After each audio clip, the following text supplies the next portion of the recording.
the guru of Squad Double Zero, the assassin like no other. Yes, I'm the best at what I do. Is here to bring you an interesting, in the first of series of reviews, obviously, because I'm reviewing the series of Mutant Sabu, Chapter 1 review. Mutant Sabu. Now let me tell you, man. Let me tell you. Sometimes I just, just be scanning over Manga Reader, Manga Panda, occasionally used to more bootleg Manga Fox, right? And I'll be checking out the manga, this and that, trying to see the series, amongst plenty of other series I have to read. I like to find the gems, and I found a phenomenal gem. Ladies and gentlemen, let me tell you this. If you are a fan of cartoons, comics, cartoons, anime and manga, okay? Especially old school cartoons and comics. If you're a fan of that, you're gonna love this series. If you love Astro Boy, kind of from the 60s, you love the 60s stuff, you're gonna love this. If you love the art style of that, you're gonna love this. If you love phenomenal, beastly, some epic backstories, origin stories, you're gonna love this, man. One of the greatest, craziest, and best origin stories I've ever come across. If you're gonna love plot progression, phenomenal plot progression, you're gonna love this. If you're gonna love evolution of powers and abilities, you're gonna love this, okay? This was done right. Epically right. Uberly right. It doesn't get better than this done right as far as in a chapter 1. And I love the concept of what it presented. Now, to begin with, before, and it kind of got down on that Togashi, Mitsutoshi, how they do this sometimes, where they will, well, more so Mitsutoshi from Toriko. He does this where, at the beginning of the chapter, he presents, like, kind of narrative, the narration comes, and it explains some concept. Now, this was quite common back in the older times, right? Where a lot of older cartoons I watched, where you had to, explain a location, maybe a group of people, but this time it comes in with an actual concept. And the concept is quite simple, if you understand science, more or less, but it's important, and it brings one to question a few things. Now, it starts off by saying man first appeared, or ancient man or so, first appeared, or the predecessors to ancient man appeared 100,000 years ago, which I don't agree with, but regardless, we move on. And it talks about how at first they didn't have the ability to speak. Now, this is actually where I find very interesting. It's very obvious, you can tell it's a science fiction, sci-fi kind of thing, right? So, ancient man couldn't speak, so how did they communicate? It said they were, you could say, developed enough. They didn't use verbiage, words, right? But they used more or less from the heart, from telepathy. They were able to telepathically communicate, which is very, very interesting. Very, very interesting. And actually, it's a theory that it's not commonly talked about, but you will occasionally hear it spoken of. If you go around enough things. So telepathy. And then it goes on to talk about modern man kind of suppressed that once your language, evolved more or less, and all these facets. Now, it brought up about Charles Darwin's famous theory of evolution. And while I don't agree with the bulk, almost all of Darwin's theory from the knowledge I have, I will say is, of course, I believe in microevolution, which is natural selection, isolation, and adaptation. And with that being said, it was talking about specifically microevolution, the part I agree with, where speciation, because you can clearly observe this, where species given isolation, natural selection and isolation, they will adapt over time to their environments and will begin to show changes. This is factual. It's irrefutable. Not a long, it doesn't take a long, you just a few generations, which it also goes into George Mendeleev, okay? And if you know anything a bit about genetics, which I know a little bit, I know professor, no specialist, but I know a bit about genetics, and talk about the generations, meaning the two parents in the first generation and the second generation, passing down traits, the genes, okay? and it talked about that, how, you know, not every gene gets passed down to first generation, but then the grandparents and the whole recessive. It didn't really go deep into it, and it's talking about how sometimes you can't see that in the next generation. It was a lot of interesting stuff. I found it very intriguing from the jump, and then we jump into this situation where a young man, okay, he gets hit by a car, and it doesn't become a Urameshi Yusuke situation for those you who are Yu Yu Hakusho fans. What happens is he gets hit by a car, and a young lady, there's somebody driving, the young lady, young woman, I'm not sure their ages, but they seem maybe, you know, mid to teens to maybe early 20s, not sure exactly. But anyways, gets hit by a car, she jumps out and says, we gotta get him to the hospital, which they do. He needs a blood transfusion, and she offers her own blood to, you know, suffice with him as blood type A. So the doctors do the transfusion. The boy wakes up after being like a week in a coma or so, sleeping all that, and he wakes up trying to find out what's going on. The doctors, you know, and he find out that they figure out that he can read big minds, you know, on some kind of status like that, and they trying to play games, you know, they want to run tests. He like, bro, I ain't about that. She comes into the room, right, and then you know, there's an interesting conversation. She wants to say she's sorry and all that jazz. He has no hard feelings towards her, but the doctor's trying to, you know, rush job her out of there, and then he, you know, yells at him to get out. And then she goes down and she gets kidnapped, and he's like, you know, deuces to you docs, I'm gonna try to save her. He jumps out the window and he grabs a ledge, and then as he's falling, he's able to kick off on some crazy stuff. And then, you know, because nobody heard her, he was the only one that could hear her. I don't know if it was super hearing or something, but then he uses some super speed, and he's able to track him down to this abandoned warehouse, I believe. And he kissed her behind, and anyway, kicked ass.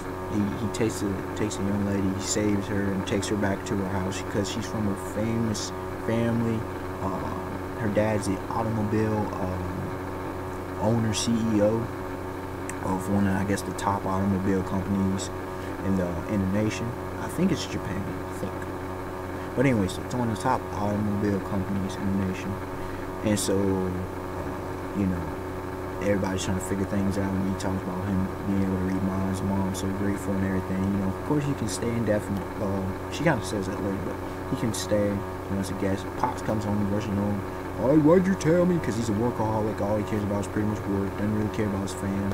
But he's like, she's safe for, so why? And he's talking about the young man, and then talking about the reading minds. He proves his ability by exposing the spy from another auto company, car manufacturer company, I should say. And the dude just, he jets out, and he's like, I guess you can. You want to be a spy? That's what Pop says for my company. He's like, and they get Sabu, that's the young man's name, is like, nah, man, I don't ride that way. So he's like, man, please, deuces, I ain't got time. I got business to attend to. So anyways, the spy goes back to the company, and he exposes it, and people don't buy, and he's like, yo, you know, you expose us, you know, you couldn't keep your mouth trap shut. We don't buy in this whole mind reading thing. And so, you know, they, you know, here's the money. You're fired, pretty much. He had sold secrets to the company, right? And so as he was leaving, he had, I guess, stole one of their own designs, and they were pissed. But they were pissed. But anyway, the spy comes back to the house of, you know, the dude who owns it, the CEO dude, where Sabu's staying. I guess he's indefinite. You know, he cheers the young lady up. And Mom doesn't want him working no kind of errands, nothing like that, even though he had him bags for that to be so. But in a situation where the spy comes in, and he's trying to talk to the CEO dad, right? And Sabu's like, nah, he ain't here. And then the guy's like, I got to talk to him. Like, yeah, because you got them secrets, though. You know, I know everything that you know. He's like, man, you troublesome, man. He pulls out a blade, he pulls out a knife, and tries to attack him. This dude swift, he got jumping, he got speed, and of course he can read his thoughts, so it's just an unfair advantage, and he just screws him. The dude's tired as a mug, and all done, pretty much.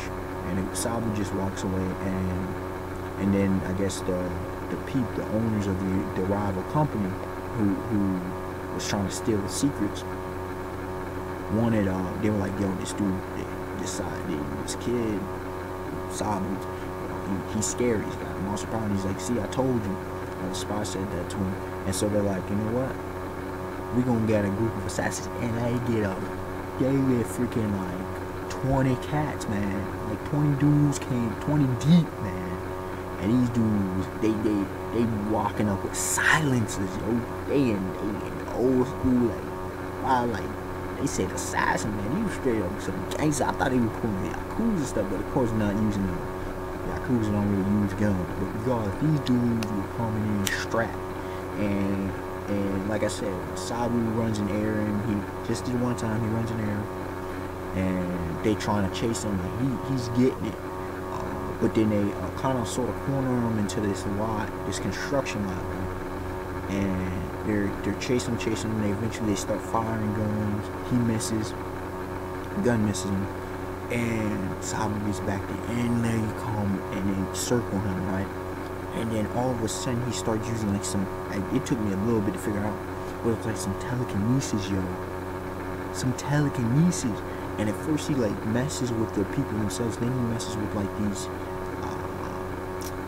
not cinder block kind of things, but like these like barrels of cement barrels that you'll see at construction sites, and he starts moving them and gets them out the way.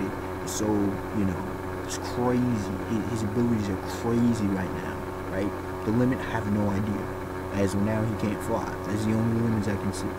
But anyways, moving on, the young lady, the backstory is interesting because it's definitely fills with the 60s. If you read Spider-Man, Incredible Hulk, who else had crazy radiation? There's a lot. Daredevil, a little bit.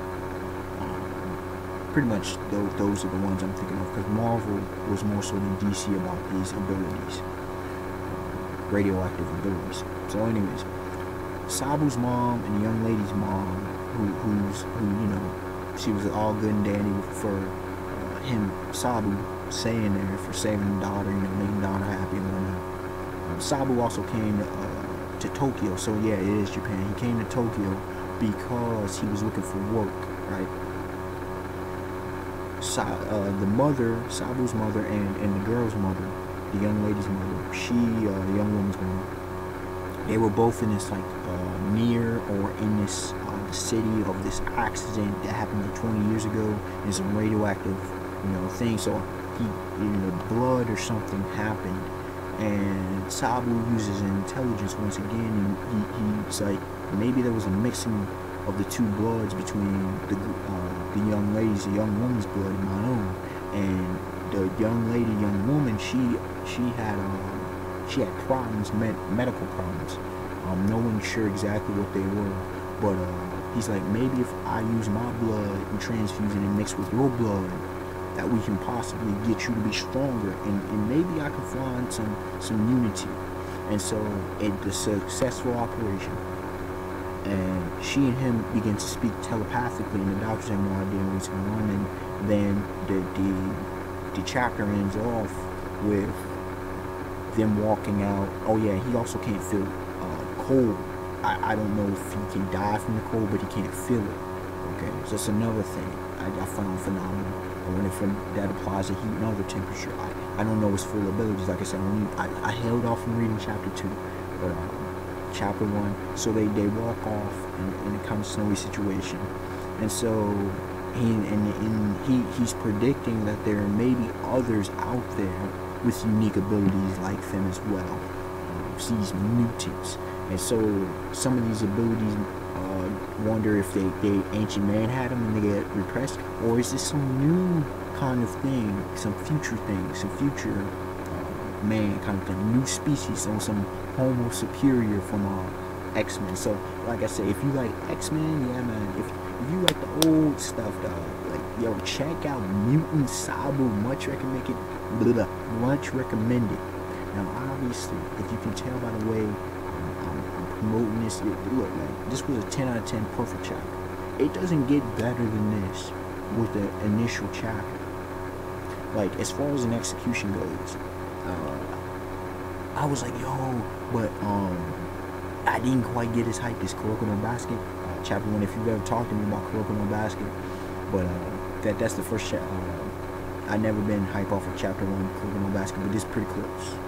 I gotta say, this was pretty close. Like I said, check us out. Unexpected one, like, comment, subscribe, tell me your thoughts, and until next time, y'all, peace, have a beautiful day, beautiful day.